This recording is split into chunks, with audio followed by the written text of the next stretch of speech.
本年度もどうぞよろしくお願いいたします。昨年では本当にいろいろな方にご覧いただきありがとうございました。で、ここで素晴らしい告知をさせてください。実はですね、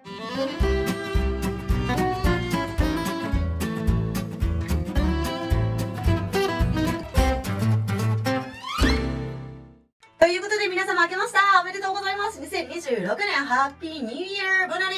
ジェジェも明けましておめでとう。おめでとうジェジェ。ジェジェ今年で9歳になるね。おめでとう。そして新しい家族が増えましたミモザです。ミモザもおめでとう。おめでとうミモザ1歳ぐらいだね。6ヶ月ぐらいかと思ったけど栄養不足で6ヶ月っぽくちっちゃかっただけで。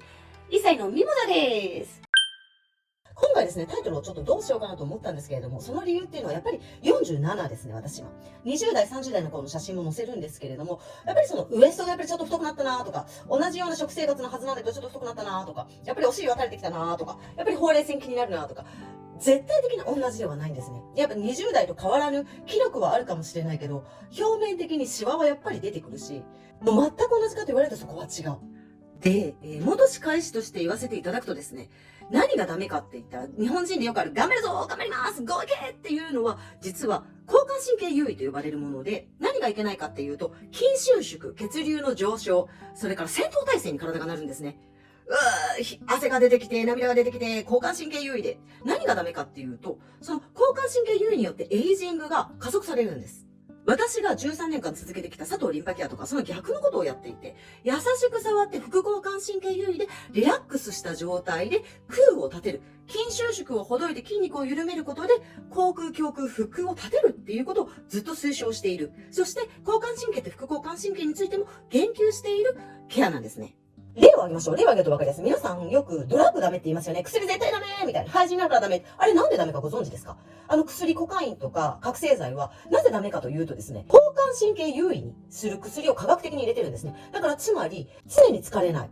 常に闘争神経状態。常にハイテンション。常にだから楽しいよっていう状態を人為的に作り出す薬。つまり体が休める期間が全くないよっていう状態を作り出すんですね。そうすると何が起こるかっていうと、最初は楽しい。楽しい楽しい楽しいでやってるけど、血管は常に増量、増量、増量、筋肉収縮、収縮、収縮。それから、ハイテンション、ハイテンション、ハイテンション。体が休まらないから体が崩壊するよね。っていうことなんです。だから、コカインとかは中毒性もあるし、良くない廃人になるよって言われてる。それが、要は交感神経優位って呼ばれるものの分かりやすい例です。皆さんドラッグやってらっしゃる人の顔とか、映画とかいろいろ見たことあると思うんですけども、めちゃめちゃ老け込んでません？交感神経、要は、アドレナリン、ノルアドレナリンを常に分泌し続けた人の体っていうのは、もう体ボロボロになるんで、20歳なのに60歳ぐらいに見えるぐらい老け込むんですね。あれなんでかって言ったら、要はホルモンの話なんです。交感神経優位を常にひたすら続けているから。が、その末があれです。で、交感神経優位は何かっていうことをもう一度言うと、要は頑張るぞーなんですね。倒産すると24時間働けますか？リゲインの世界です。これ、ぶっちゃけエイジングにとっては、若々しく言おうとするあなたたちに、私たちにとっては、ブブーエントラディってフランス語で言うんですけど、ダメなんですね。真逆のことをしているんです。じゃあ、何をすればいいかっていうと、私が13年間やっぱりやらせていただいている、佐藤歯科リンパのリラックスして、自分を愛して、空を立てて、筋肉を収縮から弛緩して、副交感神経優位が絶対なんですね。で、実際、私は44歳で自然妊娠をしたんですけど、皆さん、妊婦さんはね、ちょっとお分かりかもしれないんですが、やっぱりお腹が大きくなると、仰向けに寝れないとか、あと腰が痛い、肩が痛いとか、いろいろあるかと思うんですけど、私そういう症状一切ゼロだったんです。全くもってゼロ。フランスは41週を出産日にするんですが、その時、私ちょっと41週でも生まれずにだったんですが、国を挙げての音楽祭だったんですね。至るところで音楽が流れてたんですけど、41週目のもうすぐ生まれてもいいからで私飛び跳ねてました。クラブに行って、よし生まれないなってことに飛び跳ねてたんですね、本気で。それでも全然大丈夫だったっていうぐらいの妊婦だったんです。で、その理由はやっぱりですね、13年間セルフケアでやってきた佐藤リンパケアで空を立てていた。ペットボトルの空ですね。空が立っていたから立っているところに12キロが乗ったとしても腰も肩も痛くないよっていうことなんです。やっぱり佐藤リンパケアをやっても、例えば美容整形をやったところで20歳の私には戻らないです。だって私47だもん。中身が違う。こんな貫禄ある20歳いたら嫌。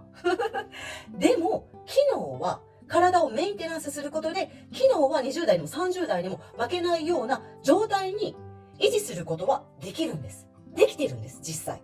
年齢にあがらうのではなく、若いのがいいわけではなく、年齢を受け入れながら、それに沿ったエイジングをしながら、自分が心地よくいられる。抗わない、頑張らない、ケア。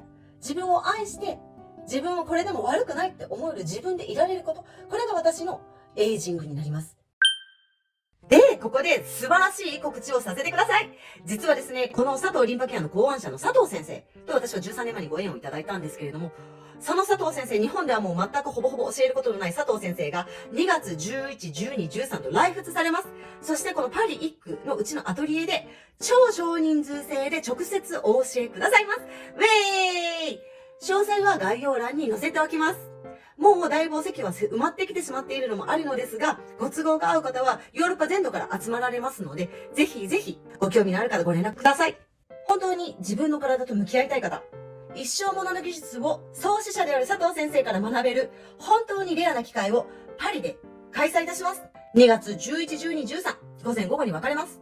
詳細をご覧いただいて、ぜひご応募お待ちしています。13年前私はこれを取得して一生もので今でも続けています。それでは皆さんにお会いできますこと楽しみにしております。では、オーバー